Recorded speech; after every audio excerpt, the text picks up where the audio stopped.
Well, it's draft day and more breaking news continues to fall as we just found out that the Bulls are not discussing a contract extension with DeMar DeRozan and seemingly have no plans to. We're going to get into all and more as only we can do right after this.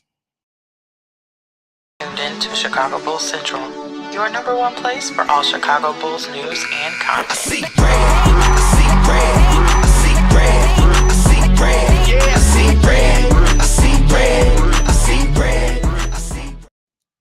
What's going on, Bulls fans? Welcome to another episode of Chicago Bulls Central, your number one spot for everything Chicago Bulls related. I'm the host there, Haize, but more importantly, you guys can follow the channel at Bulls Central Pod on every social media platform we happen to be on. With that being said, let's go ahead and get into it. So another day, another rumor. This one comes from Chris Haize of TNT and Bleacher Report. He says this: at this point right now, Chicago and DeMar DeRozan can work out an extension. I'm told that there are no talks at this moment on the extension. The Bulls are trying to find a spot for Zach LaVine.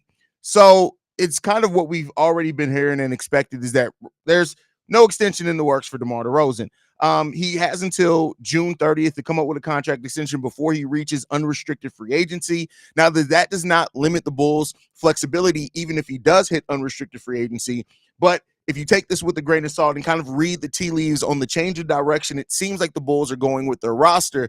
It seems like everything is shaping up for DeMar DeRozan to no longer be a Chicago Bull. Now, I want to make sure that I point out the fact that Chris Haize says that they still can work an extension. But in that regard, in that quote, it means that technically that they still have time to work out extension, not that they are looking to work out an extension. So with that being said, it seems like the writing's on the wall. DeMar DeRozan's time with the Chicago Bulls may be coming to an end, and the Bulls finally may be forging some real change. Now, is it possible that the Bulls are focused on the Zach LaVine trade, which is another part in this as well, after hearing that the Bulls could be maybe looking to hold on to Zach LaVine because of his potential fit with Josh Giddey, hearing that the Bulls are still focused right now on finding a landing spot for Zach LaVine.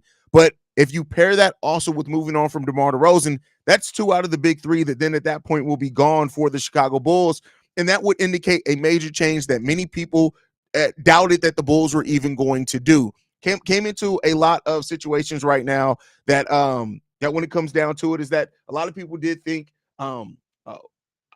it's supposed to be not discussing. Let me update that on the thumbnail. That's bad grammar. But when it comes down to it, it seems like right now that the Bulls really are looking to make major changes. And when AK did say that this roster wasn't the roster to get it done, that he realizes that maybe he's finally backing that up with words. We'll end up seeing if that ends up being the case. You know, I had my doubts on if some serious change would come for the Chicago Bulls.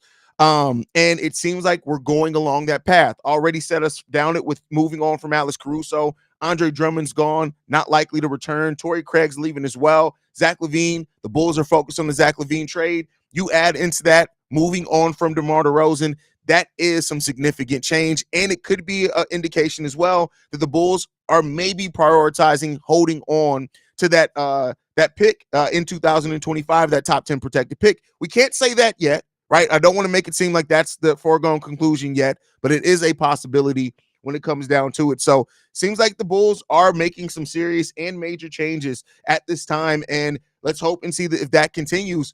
Ultimately, to me, what I've said before is that if this change does hold on for the Chicago Bulls, it's going to give them, reset the clock for them. Realistically, you reset it, you get 2 or 3 years to really start showing that you're building something, in my opinion, that's being a playoff contender, right?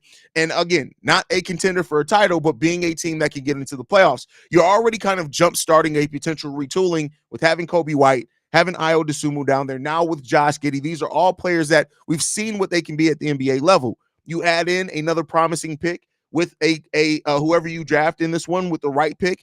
You've reshaped your roster. You have some pieces that you at least hope are going to be pieces that you build around, as well as hearing earlier today that an extension is likely as well for Patrick Williams. Seems like the Bulls are prioritizing that younger skill set, the younger kind of flow for the Chicago Bulls.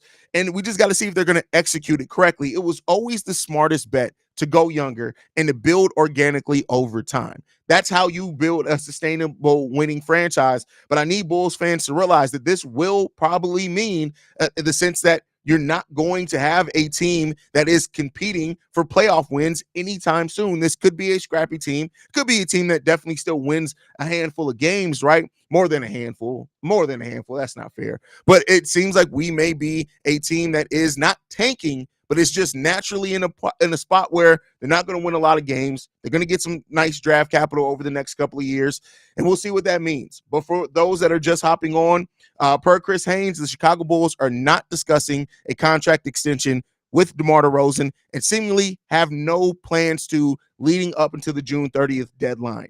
And best believe, and I've said this many times, I've basically been saying this for a year, if DeMar DeRozan does hit unrestricted free agency, there are going to be teams that are contending that are going to try to get him. And if at this twilight of DeMar DeRozan's career, he's prioritizing getting that title that has eluded him, I don't know if the Bulls can match. Not even the money. We're not worried about the money, but because we can offer him more than what anybody else can, but offer him the opportunity to really, really compete for something meaningful. But let's go to the comments and see how you guys are feeling about this right now. We got Shay in the building, says, I'm not trying to sound like an ass, but are we surprised at this point now that Josh Giddey is on our team? Yeah, I'm sorry, but yeah, there's still a little surprise from it because this indicates a complete change from what we've seen happen with the Chicago Bulls. It just is. This is a complete course correction from what we've seen about him before. Mr. O says, dang, I just bought my jersey too. See, that's why I don't buy a lot of jerseys anymore. Man. But hey, it is what it is. I honestly hope DeMar leaves. He doesn't deserve to have his talent wasted just so the Bulls can be mediocre. Could agree with that too. And like I've said before, this isn't anything about me crapping on DeMar as a player. DeMar, his play has earned him another contract. But this isn't a perfect world. Everything that you earn doesn't mean that you're going to get in the NBA. Once a team decides to go a different path and a different route, you may not fit that new path and route. And that's what it seems like is coming with the Chicago Bulls. So we'll see. York says, draft a center, please. A lot of people agree with that. Soul to Don says, hey, thank you for the information. DeMar DeRozan, love you, bro, but I never was feeling the 2-year, $40 million. Thank you for your time. A lot of people are going to agree with that one. Mig says, nice. With the acquisition of Giddey, I don't think DeMar will re-sign with the Bulls. Definitely something that says that as well.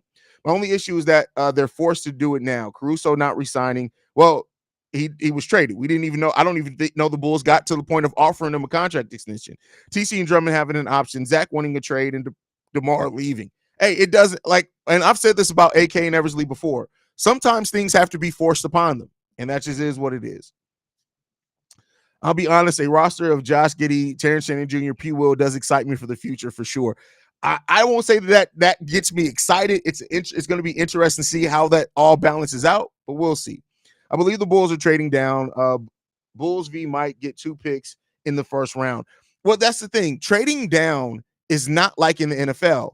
If the Bulls trade down, they're probably not going to get 2 picks in the first round.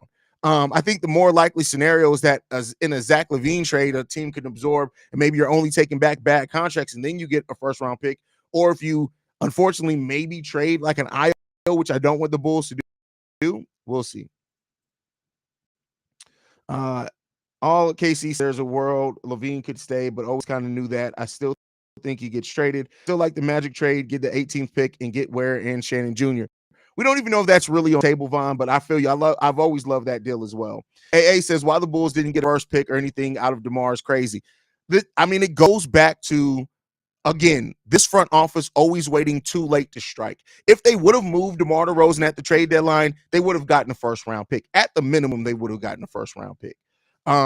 Steve-O says, thank God. You should be up here, bro. But Steve-O says, thank God. Detroit is a perfect example of why we shouldn't take. Exactly. But that's why I said it's not about tanking. This is like tanking and retooling are very different. And a retool can look like several different things. Tanking means you're getting rid of players. You're just selling them off, trying to get as many draft picks back, whatever. Retooling in this sense means that the Bulls are going younger naturally and their own picks, which they only owe another pick, 1 first-round pick outright. They own all their other first-round picks. If you're bad over time, right, you want to see a team that's still fight, that's scrappy, right? Think about the baby Bulls, right? I don't think the Bulls are ever going to tank, but they are going to be a team that does prioritize the development of the young guys. And what that does is that, let's say that you do move on from DeMar, you move on from Zach. At that point, Kobe White, Josh Giddey, Patrick Williams, whoever you draft in this draft, Ayo Dosunmu, Julian Phillips, Dalen Terry, let's say all these, Adama Sanogo, Ernolat Batum, All these guys are getting minutes. And let's say you do end up making the play in then you look at your roster and you say, hey, these young guys got something. If you miss it and you keep your top 10 pick, you then could say, hey, we evaluated these young guys. They had every opportunity. There was no vets that we could say are holding them back. Now we know which ways we need to pivot. So it's an evaluation period that's going to happen here. Salute Shy City. Absolutely, Paul Masters. Glad to have you in the building. We got Joe in the building, says, is the best case scenario for the Bulls to get these young guys reps and pull the plug after 55 games? Could be, right? You're evaluating at that point as well, too. Could be. That's basically what AK did when he came in here that first year. He gave up until the trade deadline, evaluated the young players and Daniel Gafford, everybody, and then made a series of moves. So it very well could be that as well. Salute Shy City. What's up with that? I love DeMar on the Bulls, but I mean, everything has to come and go at some point. That's just what it is. Everything comes to an end. We'll see. We'll see. What's up? How you doing? I'm doing mainly okay, bro. Would you think about trading for Ingram from the Pelicans? Here's the thing. That's the type of move that if the Bulls were keeping this together that I would like to see the Bulls to make. If they're truly going younger, now he is an expiring contract, so let's say that the Pelicans are willing to take Zach LaVine. You get back Brandon Ingram. I don't know where they pick in this draft. I'm not mad at that deal, but I don't think you're getting Brandon Ingram at that point to really save your team. So we'll see. Thoughts on Giddey playing at the 3 versus no, I don't like Giddey at the 3 at all. I just don't. I like Giddey at the point guard. He doesn't really have the size to play threes, especially in the modern.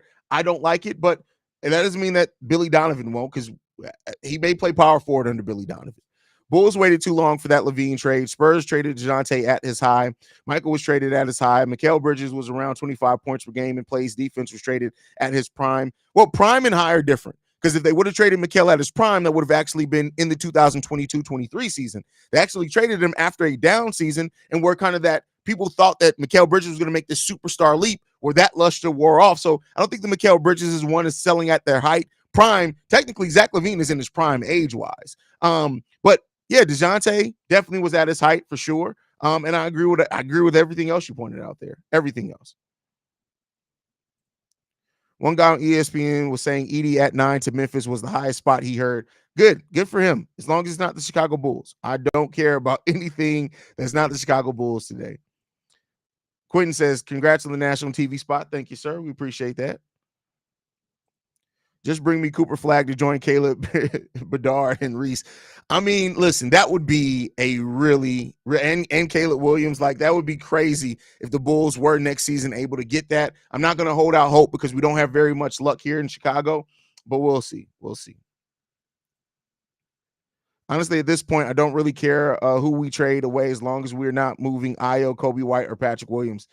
I can't say that all three of those guys may be on the roster either when it's all said. I'm not saying that they're not, but I'm not saying necessarily that they are either. So, hey, Haize, which prospect do you see falling, rising the most today? That is a great question. I think most of the well, it depends on. I'm so indoctrinated with mock drafts now, doing the draft coverage that I've been doing, so I may have a skewed view on what's dropping or falling. I think that Ron Holland, considering he came into the beginning of this draft process, considered to be top 3, then he dropped down to top 5. Now they're saying late lottery. I think that he could fall the most out of this, and that's not to say that he's gonna crap out or anything like that, but I think he has the biggest chances to fall. And then I think as far as rising the most in a draft like this, probably Kyle Filipowski, definitely Tristan Da Silva. Those are guys that definitely have chances to rise as well in this draft, I would think.